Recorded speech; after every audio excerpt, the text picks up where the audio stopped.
Even the smallest heart can face the biggest storm. This is the story of a tiny sparrow who stood strong when fear filled the sky.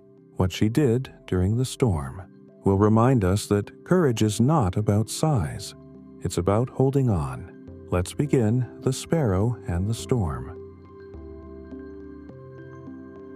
Once upon a time, in a quiet countryside, there lived a tiny sparrow in an old oak tree.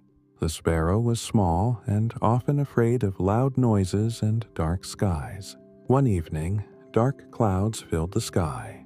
Thunder rolled, and a terrible storm began. Strong winds shook the trees. Rain poured down hard. The sparrow trembled. Branches bent. Leaves flew everywhere. High above, a large crow shouted, "Hide if you want to survive." Other birds flew away in fear. The sparrow wanted to run, but there was nowhere to go. So it did something different. The sparrow held tightly to its branch and whispered, "I am small, but I am brave." The storm grew stronger. Lightning flashed across the sky, but the sparrow stayed.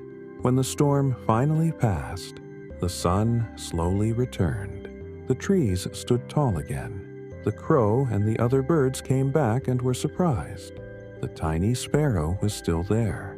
"How did you survive?" they asked. The sparrow replied, "I didn't fight the storm. I trusted myself to endure it." From that day on, the sparrow was no longer afraid.